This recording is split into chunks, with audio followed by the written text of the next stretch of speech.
welcome everybody to the Beer Guys Radio Show. Thanks so much for joining us this week. We always appreciate it. It's a good time having some beers, learning things about beer. I am Tim Dennis. Brian Hewitt, how you doing? I'm doing good. I think I'm very well caffeinated today, I'll have you know. Well caffeinated. Yeah. I don't know why this happens, but every now and then I am very meticulous about measuring out the amount of beans I put in my coffee. For whatever reason, I got the supercharged beans today, and I've been flying for most of it. So you didn't consume an excess of coffee. You just had some powerful coffee. No, yeah, it's just apparently it's just this variety or whatever. I don't understand it. I honestly have no idea, but it hit really hard today. So who knows? Okay.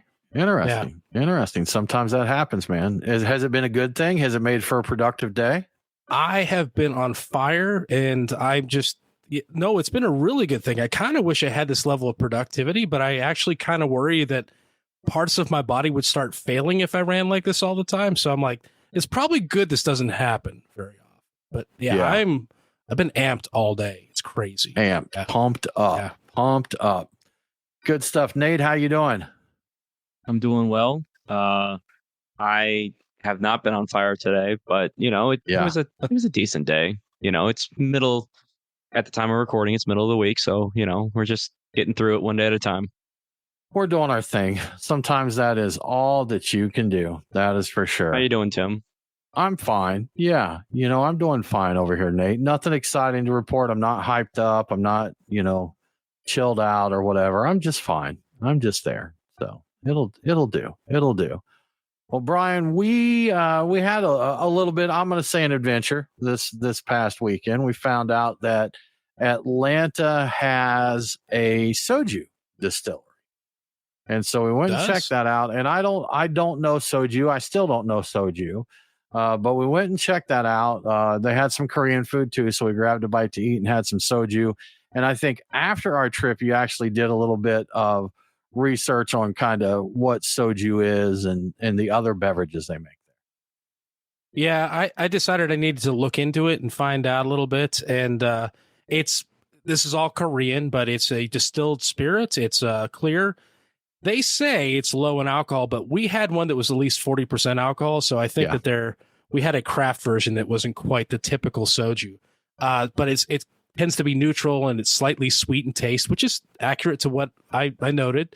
And it's compared to vodka, and it's said to be smoother in terms of finish and less burn. I think that is true if you get the Soju, is right? The 16%, I think. Was that the first one we had was like a 16%, right? Yeah. And we had a 40%er? 40%er too, right? So I think it was 17 and 40, but close enough there. Close enough. Yeah, so that's very accurate to the typical type of Soju that we had. It's traditionally made from rice, but wheat or barley. Modern Soju can also incorporate sweet potatoes and tapioca and fruits. But I think the first two actual Sojus we had, I think all of the Sojus we had, I think were all rice-based. They're typically consumed straight, neat, and chilled in a small shot glass or a small vessel, often with food, as we did, basically. And it can be used in cocktails, which we also tried, and to good results, basically. Yeah. Or something we didn't try, it can be mixed with beer in a drink called Somek. And I would really want to try this because I've seen how it's done on YouTube, and there's a thing called a Soju bomb, which is very interesting. It's like they pour the beer, they pour the Soju in it, they tap a chopstick in the bottom, it turns to foam, and then they slam it. So it's kind of like it's kind of like an angry milko pour, like you're slamming a milko pour. And apparently that's how you do it. And I kind of want to try that. It does seem very gassy, but do you remember how to say the other thing we tried? The one that starts with M? Makgeolli, I think, or makgeolli. That's I think that's as close as I can get. Those who know what I'm talking about will know what I'm talking about, but they didn't correct me when I said it that way. I don't know. So I think as long as you're buying one, they're like whatever you want to call it, man. Whatever. But when he gave us the 17% and the 40%, he said, "This is our so and so, and this is our so and so." So you mentioned Soju is like lower ABV, but I got the impression that there may be different styles of Soju. And possibly. Nate, would you hit the GPT for us and ask it about the different styles of Soju? So yeah, I got the impression that maybe the one was supposed to be more punchy, and yeah, and then the makgeolli, or however it's pronounced. Yeah, that makgeolli. I'll go with that. That's a traditional unfiltered Korean rice wine with a milky, somewhat thick, and an often slightly sweet or tangy taste. It's a little bit like a lighter, creamy, fizzy milkshake type of thing. That's how they describe it online. It's made from fermented rice, water, and a special fermentation starter called nurik.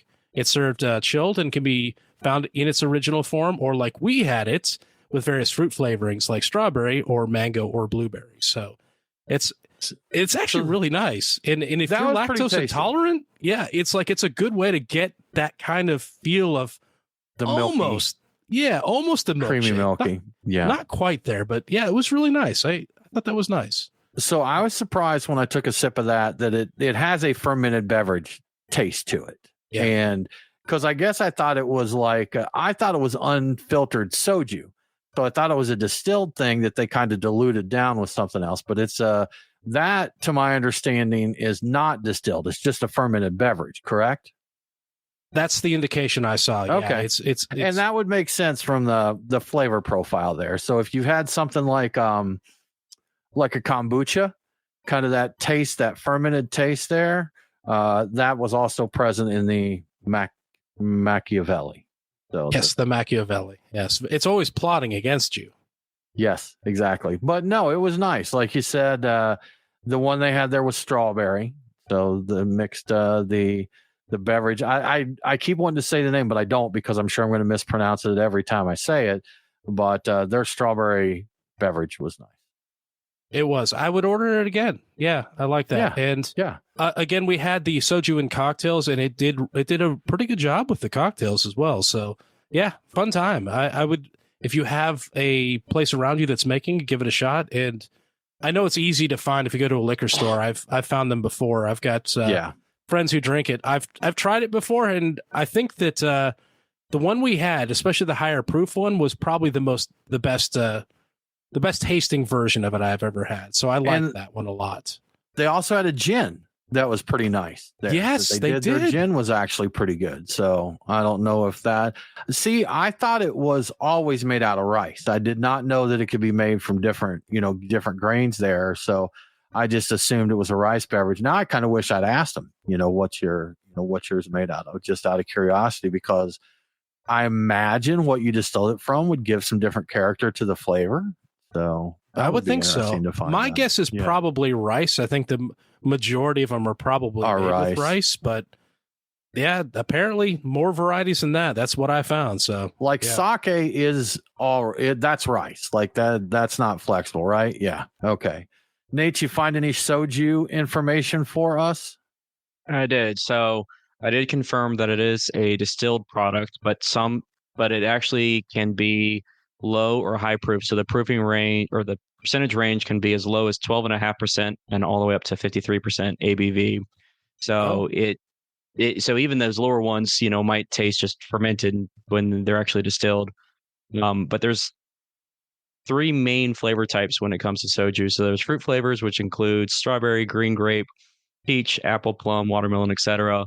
And then they will also have a lesser common flavor like tropical, passion fruit, grapefruit, pineapple, or even one brand does a mint chocolate. And then there's yogurt flavored soju. So there's a lot of different flavoring styles for soju. And then when it comes to the traditional or the premium sojus, there's the standard one, which is just a clear distilled spirit, neutral, slightly sweet taste, traditionally made from rice, wheat, or barley. And then the higher ABV. So that's the one that's getting up to that 53% ABV. Okay. Interesting then. But it was fun. It was something neat and different to check out. And that's then we went down to Halfway Crooks, one of our favorite breweries, and had a good time there. I went to buy, Brian, when we were at Halfway Crooks, they have one of their slogans is no bad memories. And they had some canvas tote bags that they were selling. And I'm like, I'm going to get a tote bag. And I'm like, hey, Brian, you want a tote bag? He's like, yeah, sure, whatever. So I grab a couple and go to check out. And she's like, okay, that's $42 and something. And I was like, for canvas bags? And she's like, yeah. I was like, no. I'm like, I'm not paying $20 for a canvas bag. So Brian, out of curiosity, I did look around at some other canvas bag prices, and apparently I'm just off scale of what logo canvas bags cost these days. Because Brian's nodding. He's like, you're the problem here, Tim. Fair enough. I saw that happen, and like, this is swag too. Like we're talking about company swag, right? So it's a different scale. Like I know you're comparing it to. Seriously, you can go to Trader Joe's and get a bag of like a vinyl bag. Man. Yeah. But it's that the point of that is they just don't want you using paper bags. Right. This one is like marketing. So this one's a little highfalutin. And I didn't say anything. I'm like, you know what? I didn't need the bag. I'm like, I'll take one if you're getting one, but then you didn't. I'm like, okay. I used poor points of reference for that because I went back and I looked at. I'm a fan of the Polo brand, Ralph Lauren Polo. I've got all the colognes literally, and I looked at Polo canvas tote bags. Oh, how much were they? So here's something that I found interesting. If you find them on eBay, they were like $35. Okay, so there. But I think I saw one on the Ralph Lauren website that was like 80.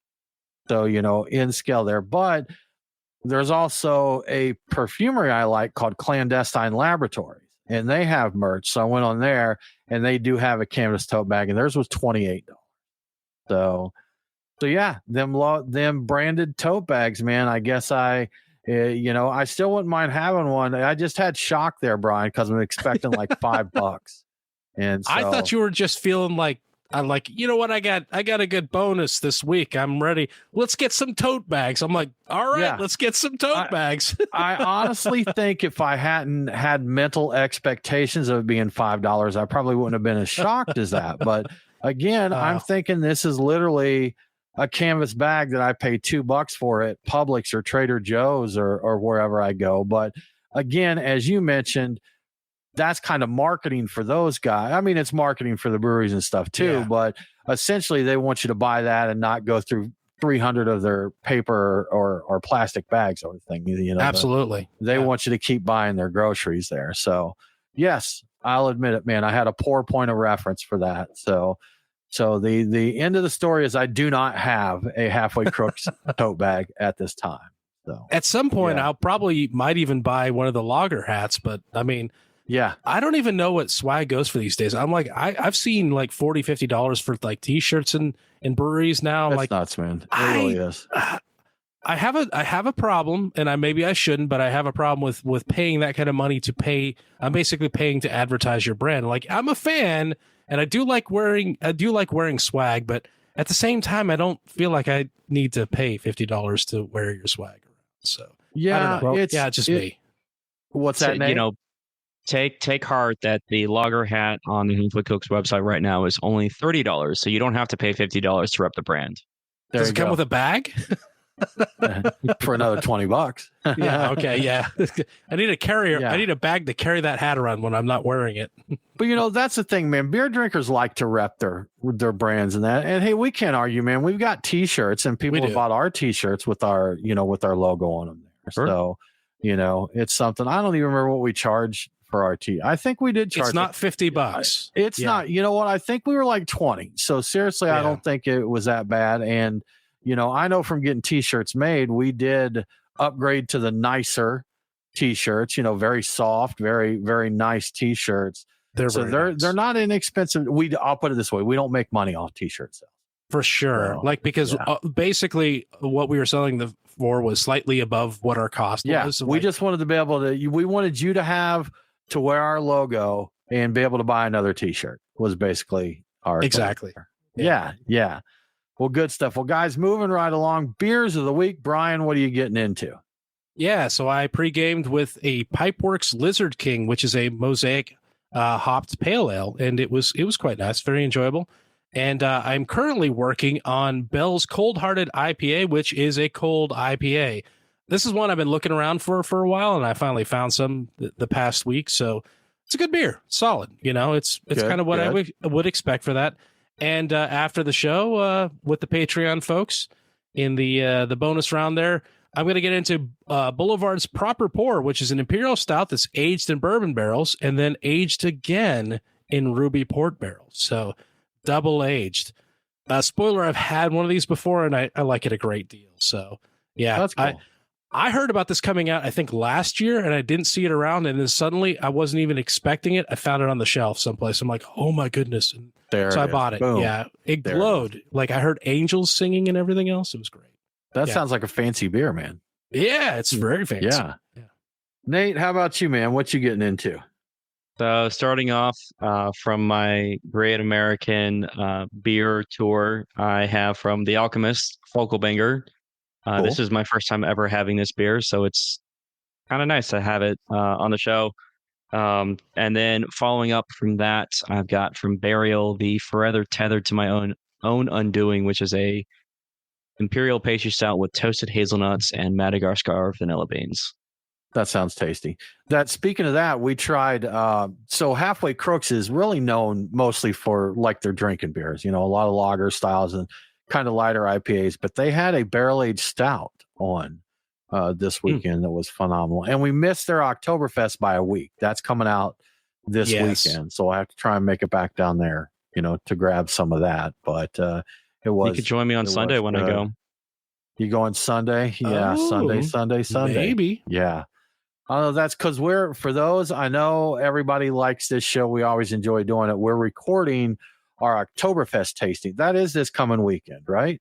That's this coming Saturday. Yeah. Yep. So next week, actually, the day we release this episode, we'll be recording the Oktoberfest. Yep. So we're recording our Oktoberfest show. So just a little heads up there. No live show next week because we're going to be doing the Oktoberfest show this weekend, but that'll be next week's show.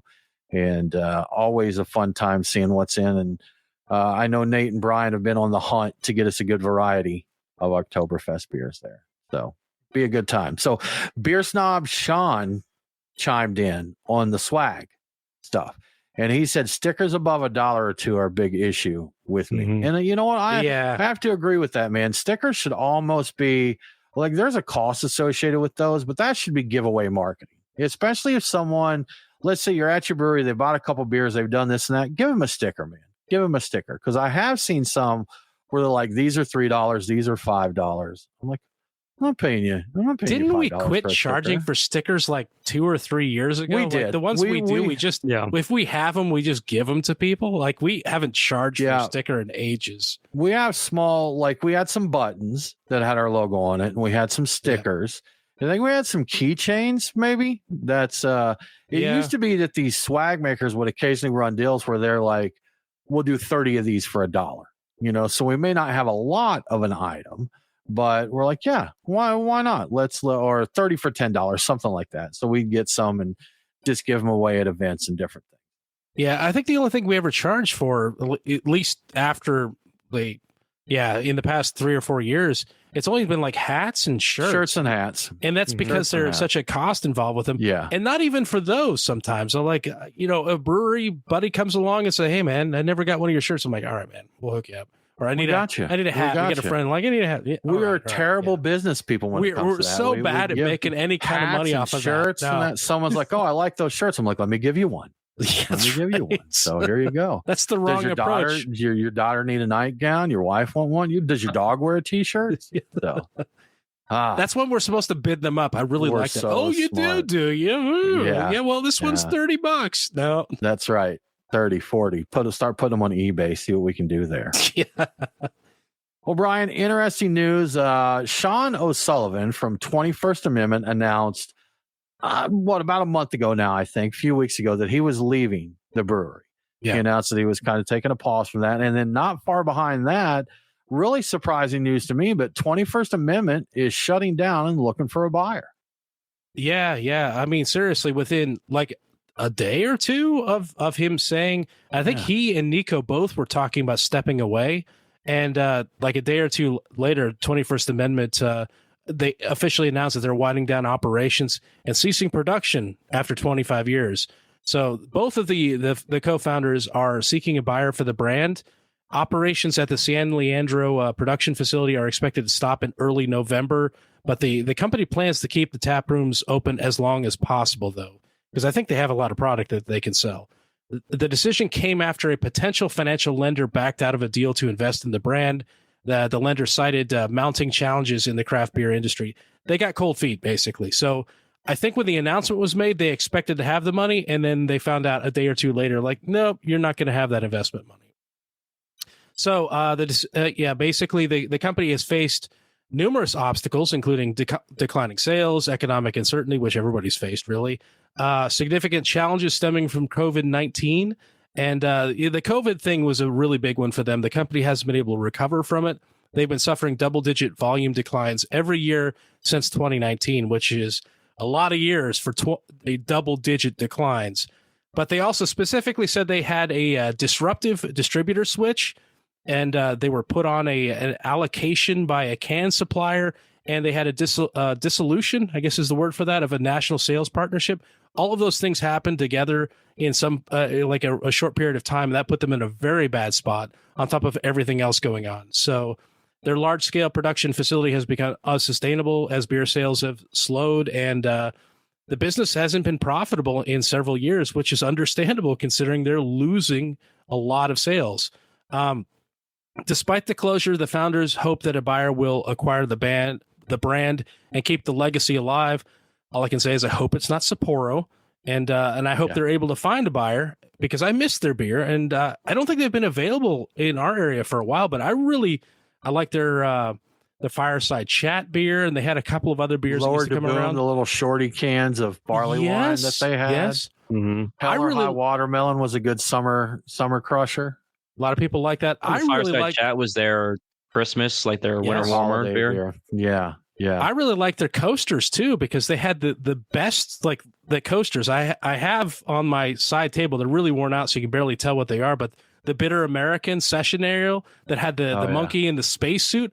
Love those coasters. I love the art on the cans. I liked a lot of I like the beer too. I'm like, they did a lot of things right, and it's really sad to see them in this spot. I hope somebody steps up, helps them out. Sean was a good dude. We had him on the show a while back, then we actually met him. He came through town for a beer festival, the Decatur Craft Beer Fest, back when that was our big fest. And I remember it was pouring rain, like we're all wearing trash bags out there to keep from drowning in the trying to do the beer fest thing. So we didn't get to hang out much because, again, it was pouring rain. So we basically said, hey, what's up and all this, but enjoyed their beers. And they're another one, man. There's just so many of these big breweries that, the growth of craft beer hurt these big guys that are the 25-year-old breweries that relied a lot on distribution, because now people are drinking the beer that's made in their backyard a lot more than they are these nationwide brands. And I imagine having a massive brewery like they did,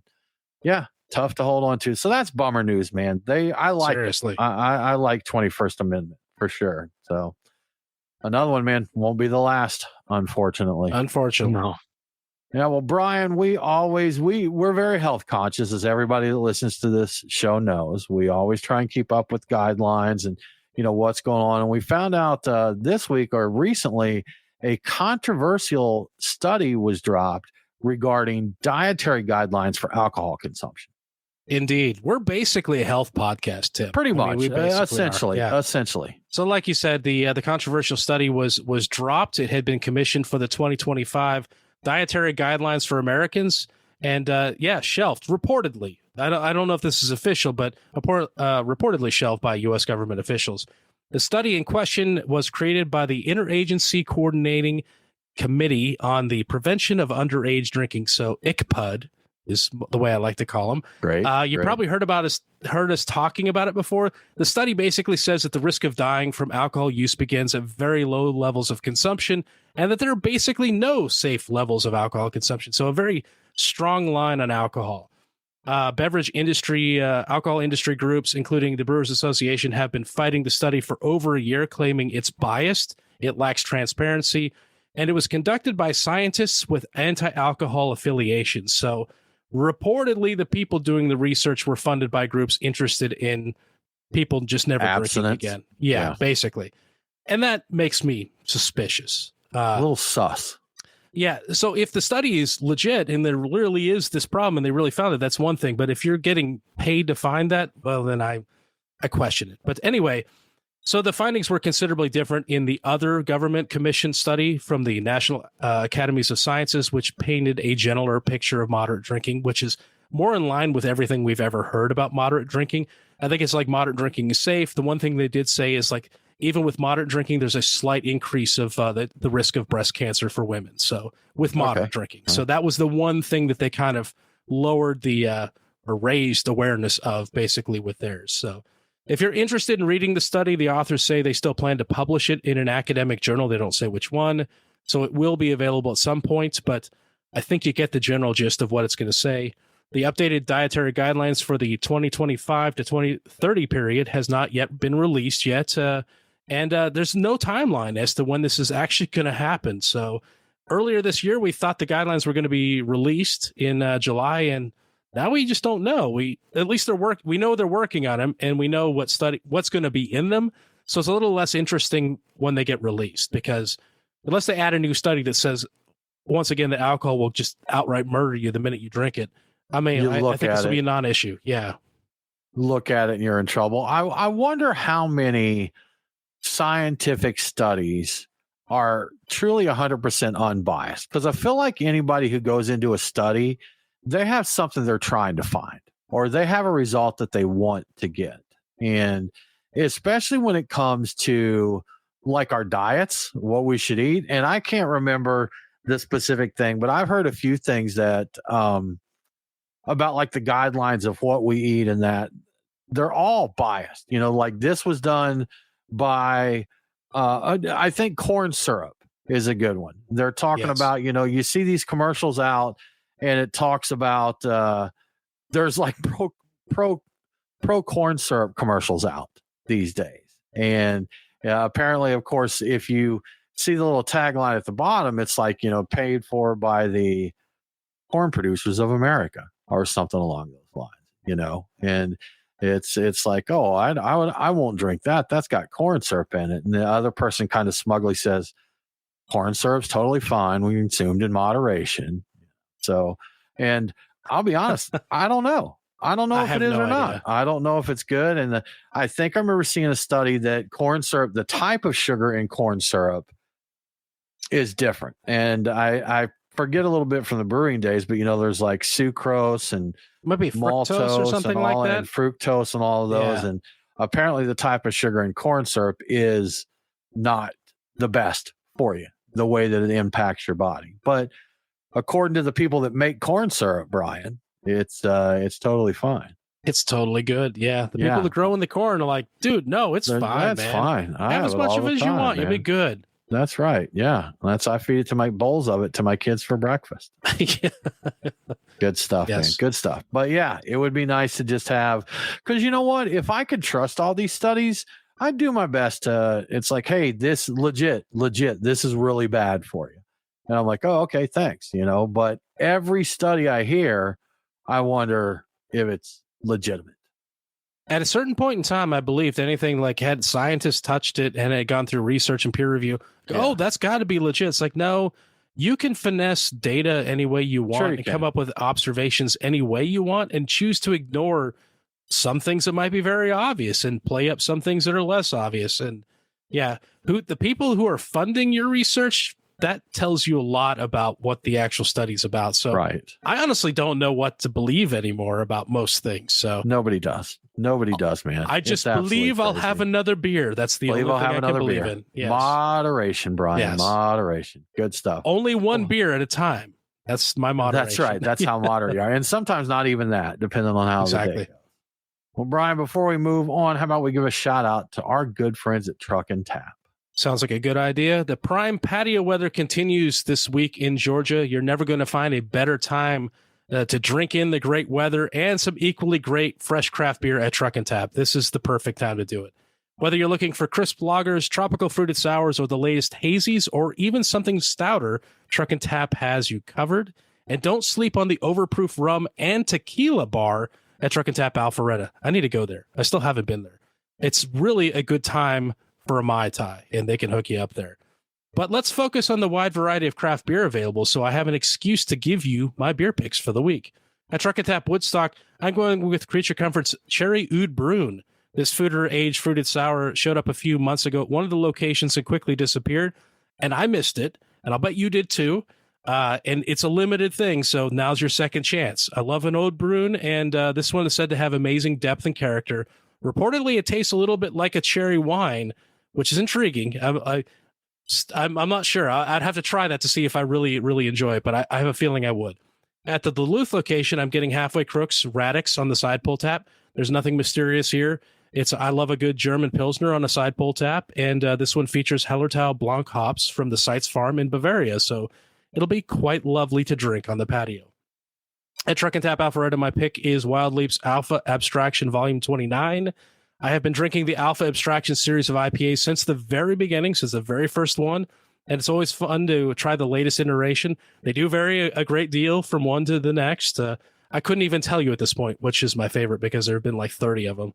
But this one is double dry hop with Brew 1 hops. According to Yakima Valley Hops, you can expect intense pineapple, stone fruit, and fresh cut grass notes in Volume 29. And I do believe I enjoy fresh cut grass hoppy notes in my beer. So this could be a winner right here.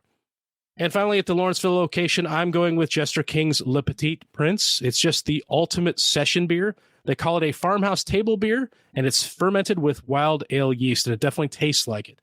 The ABV has varied over the years, but it's usually 3% or less.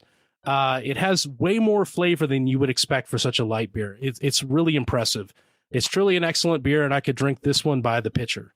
And there you have my beer picks for the week.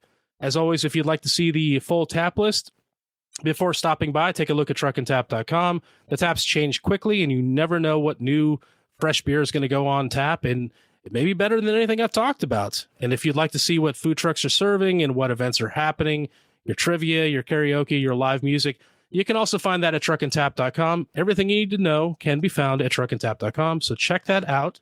And thank you to Truck and Tap for your support. Thanks, Truck and Tap. You're the best. Brian, Gen Z. We love talking trash about Gen Z. Millennials, Gen Z, whatever generation is currently starting to drink beer, we are here to talk smack about. We are, yes. And the latest one is Gen Z has got what they're calling an ice cold trend in drinking beer. Yes, the ice cold trend. I'm disappointed that millennials have gotten boring. They're not doing things that annoy me anymore. So we have to go to Gen Z. Yes. So the new drinking trend that is gaining popularity with Gen Z drinkers, they are adding ice to their beer, a practice they say is refreshing and ideal for warm weather. The trend is being shared widely on social media platforms like TikTok, because of course it is, where users are seen adding ice to everything from Mexican lagers to non-alcoholic radlers. And it doesn't look like this is something people are just doing for social media, not just for the likes. Bar managers and industry professionals report seeing this trend also firsthand. So people are really, really ordering these things. As you might expect, the practice has received mixed reaction online, with some critics expressing disgust, rightfully so, and others who really don't even like beer defend it as a great way to enjoy beer on a hot day. Again, those people don't know what beer is, probably. As with anything like this, people are claiming to have learned it from travels to places like Thailand or France. Those places were specifically mentioned. I believe that about as much as I believe the thing at the beginning of those horrible rage bait cooking videos that are all over social media, where they say they learned how to dump an entire bag of pre-shredded cheddar cheese on top of dry pasta in a disposable aluminum pan from their travels in Italy. Yes, that's the same place. I hate those. Yes, I believe that. You got this from Italy. Sure you did. You got this from Thailand. Of course you did. No, you did not. But anyway, are you guys going to try putting ice in your beers now? Because it's still pretty warm out. So I have thoughts here, Brian, as you might. So I did think about this, Brian. I thought about my beloved michelada when we were talking on this, and that is served with ice. So you put it in there, but that's more a cocktail, though. It is. So I don't know that counts. So here's my thing is, especially with beer, really any kind of beverage like that, you're diluting it. It's not going to taste right. That's it. I mean, okay, if you want a cold beer, that's great. But also, I mean, if they're doing it with stuff like a Mexican lager and this and that, those beers are meant to be cold, pretty cold there. So I want to let people live their lives, Brian, but also I'm a crotchety old guy. So I'm torn between those two things. So I'm against it. I'm against it. That's my official stance. I'm against it unless you're doing something like a michelada where you're cocktailing it up. But I will say that I could waffle on this topic. I think I agree with beer snob Sean saying only if I were dying of thirst, literally. So yes, if that were okay at the end of the Oasis and there was like it's an IPA with ice in it, I'm like I would still groan. I'm like, why? And then I would choose death. Well, you know what? I might smack it away. I'm like, no, it is time for me to depart. Plop, dies. All right, so I've got a few comments on this. One, isn't this the same generation that was blasting bars for overfilling their cocktail glass with ice and not understanding how ice displaces liquid and all that stuff? Isn't this that same generation too? But I don't know. Were they? I remember it being a trend at one point, and where people were shocked that a glass that looked full, when you pulled the ice out, it was no longer full. And it's like, yeah, that's what liquid displacement does. That's displacement. Yeah, yes. Right. I initially wanted to have a visceral reaction. I agree with you, Tim. Personally, no way. But if it gets the young kids buying pints of beer, if they're drinking, let them drink, man. They're drinking, let them drink. Yeah. They need to, I want to see them split the G when the Guinness is full of ice. That's going to be that's like a... you have to split it with the ice or just the liquid? I don't know. I'm thinking this one through as I go. I thought about, so here's something else I thought about. Man, there's many layers to this. It's not as simple as just pouring a beer over ice, Brian, because I think it's Thai, the jelly beer that they call it. Yes. So, okay, for those that don't know, they call it jelly beer, but there's a special contraption that rotates bottles of beer in a bucket of ice water.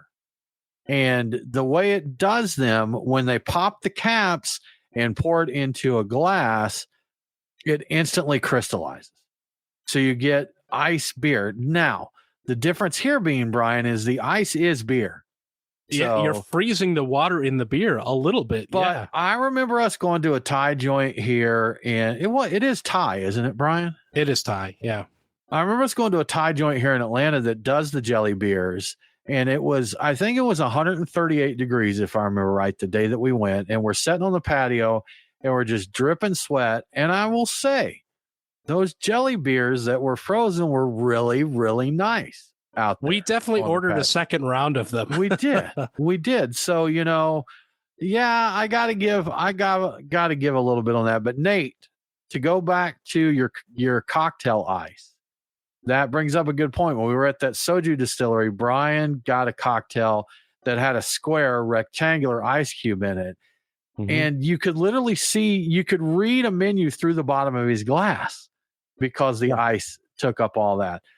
Now, here's my deal.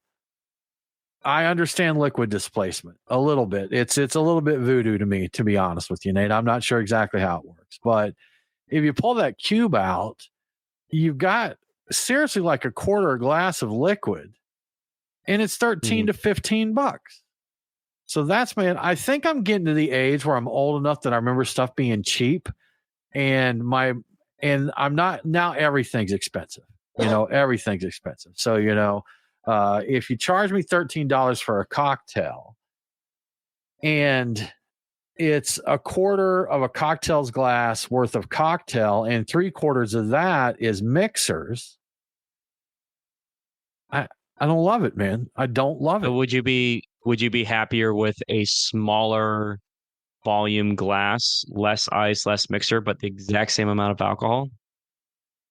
No, I want an 8-ounce cocktail for $13 is what I'm looking for. I want to go back to the days of the shaker pint for $12 where it was a what was it? The AMF or the Long Island iced tea, where almost all of it was almost the entire 12 ounces or whatever the heck the shaker was. But it was a shaker pint, was just nearly all alcohol. And we get started off on the day and it was like, no, you might have been $10, might have been 12, but you know what? Felt like a good deal. And also felt like you didn't care about anything at all afterwards. Don't care. I think, I mean, I really think my age is starting to get to me. Like I'm getting old enough that I remember buying things, I talk about gas for 89 cents a gallon. I remember my dad talking about going to the movies for a nickel and buying a gallon of gas for like 17 cents or something. And I remember my thought was, man, he's old.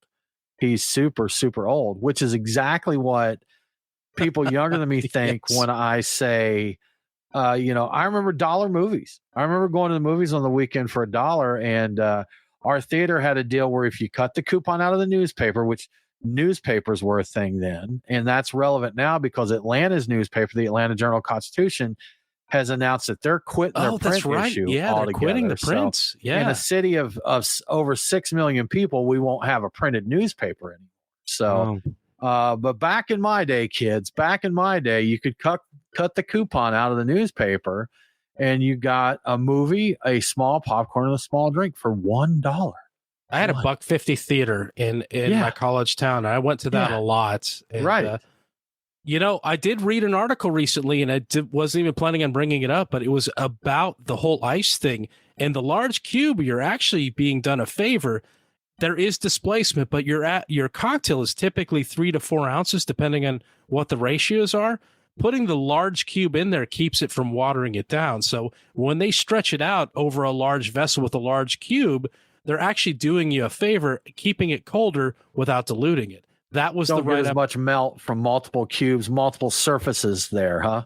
And I do agree that a single larger volume of ice is a better way to go. And yes, if you're taking long enough where that will matter, I do respect that. That's a you problem. All right. At no time was that cocktail ever warm. It was cold the entire time, and that cube didn't melt that much the entire time I was drinking it. So I do have to say that there's something to that, and I'm not necessarily angry at it, but I make a lot of cocktails at home, so I know about what a cocktail is, and I know how I usually serve them. And like the preparation, the long glass with the long like rectangular ice cube does make it look like there's effectively no actual liquor in there, but I get it. I do get that. So I think the thing is I see a glass and I'm like, okay, there's a full glass of frosty beverage that's going to quench my thirst. And then I take 3 sips out of it and it's gone. I was like, wait, what's this? And I still got a brick of ice in there, but I guess that's the cocktail world. That's bonus. That cube was very clear, which was nice. You could see through it, and you could do whatever you want with that cube when you're done, Tim. They didn't care. They didn't want that cube back. So I guess on that respect, it was a quality cube of ice because again, you could read through it. So it was a crystal clear block of ice there. I'm jealous of that. I know how to make those, but I do not have the ability right now to make them. So I like those. I have a big rock maker that does a really good job, but I get all the impurities and all the stuff in it. So when you look at it, I'm like, oh, it's nice, but it's not quite as nice as it could be. So I'm sure a lot of big metro cities have this now, but we actually have a place that will deliver to the bars and restaurants the crystal cubes, basically. So, someone out there making money on making crystal clear ice. Good stuff. More power to them, man. For your cocktails. I'll get over it, man. I'll get over it. Well, Brian, I had pondered recently on the show about beer in Africa, and you actually ran across a story talking about this, that they're cranking down there, that Africa's beer production is actually surging right now. Yeah, the news this week's delivered on your desire for African beer news in a spectacular way. According to the EcoFin agency, the website, Africa's beer production reached a new record high of 160.5 million hectoliters in 2024. That is a 6.7% year-over-year growth.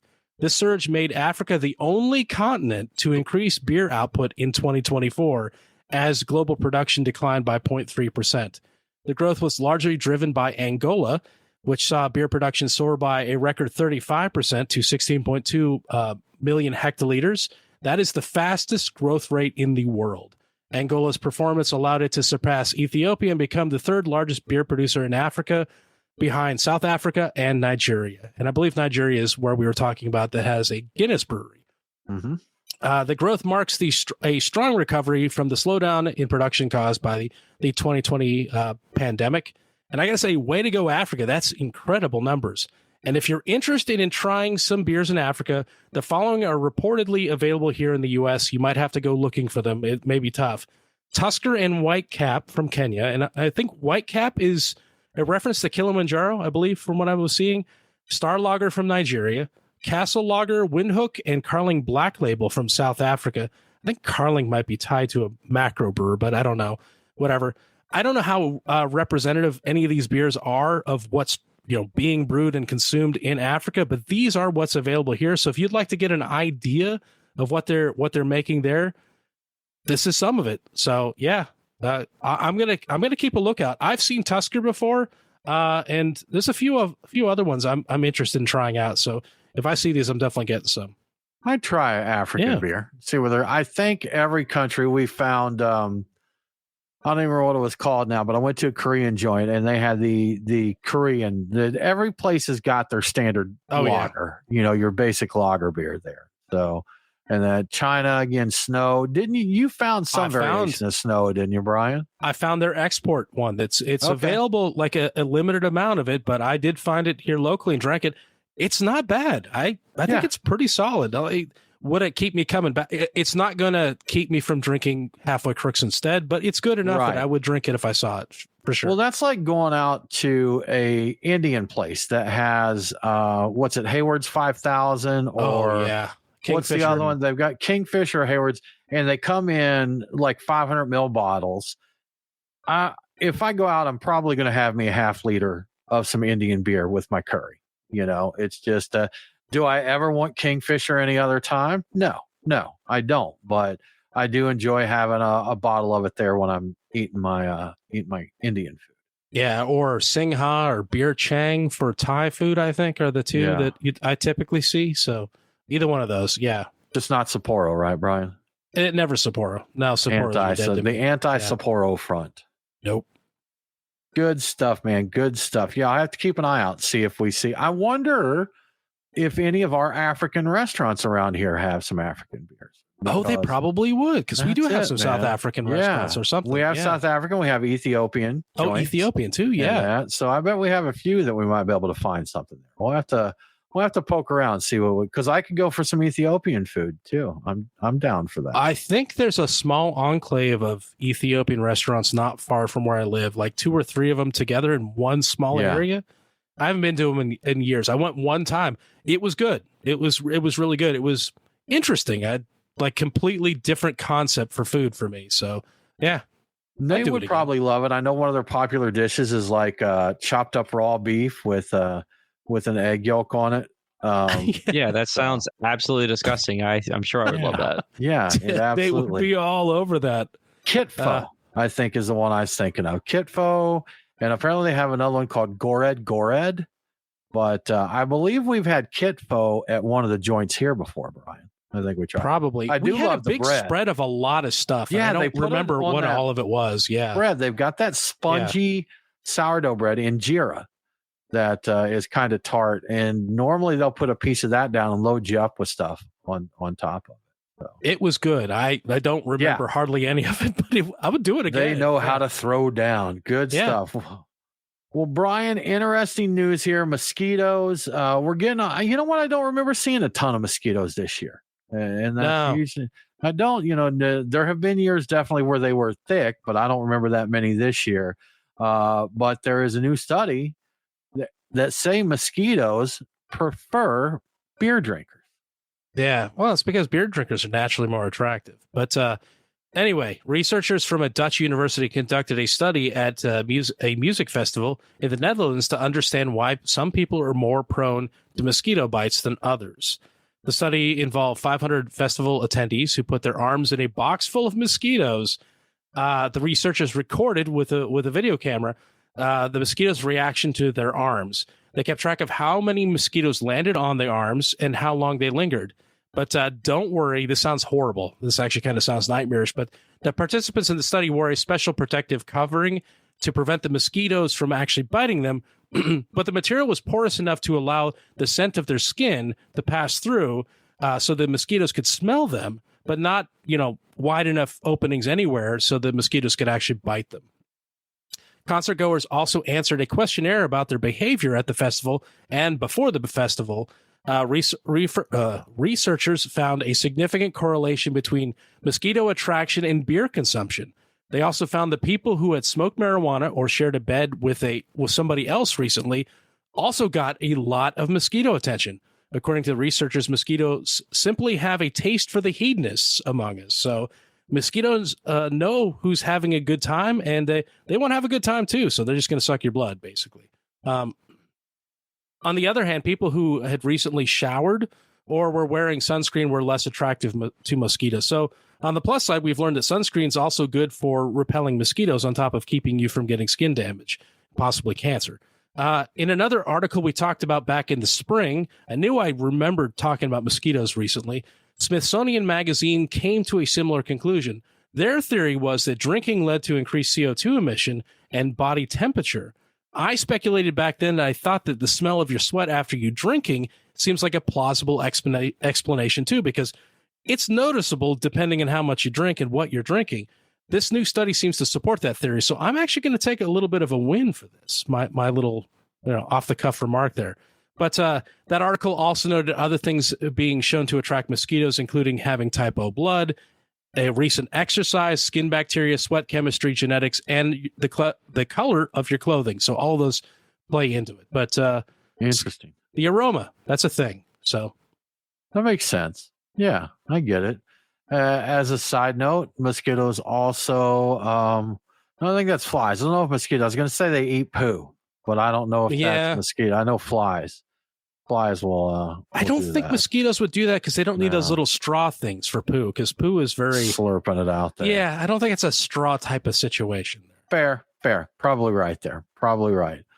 Well, Brian, this one I don't know.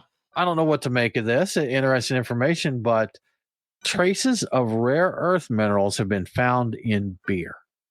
Yeah, that sounds like that could be a good thing or a bad thing, but that's what I was thinking. I don't know. It's not a good thing. So, okay, fair enough.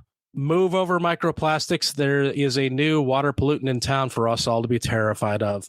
A study published in Food Chemistry found traces of gadolinium, GD on the periodic chart of elements, in both beer and energy drinks in Europe and parts of Asia. Gadolinium is a rare earth element that is used in medical MRI scans.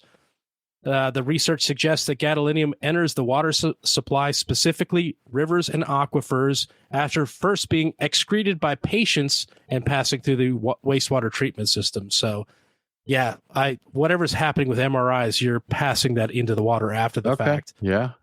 30 beers from various countries were tested. All of them were found to have some level of gadolinium contamination.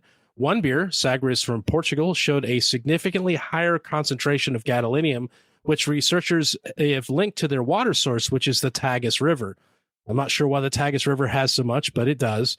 But aside from that beer, no other beverages demonstrated levels considered to be dangerous, and it's actually not clear if the levels found in that Sagres beer from Portugal are actually harmful, but they were significantly higher than the rest. The study concludes that the contamination levels are currently small, so we don't need to freak out just yet, but they should not be ignored, and they do require some future research to make sure we can track their evolution and see if it's going to be heading into the problem territory.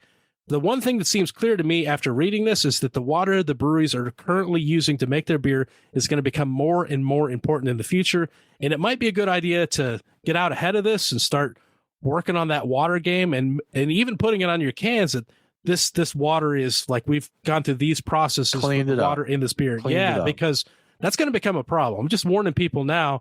People are going to start freaking out about this eventually. It's sooner or later, Yeah, man, they're always finding something new there. It's crazy. I don't know. We're never going to be safe again. It's just all nuts. Were we ever, Tim? I don't know. I don't know, man.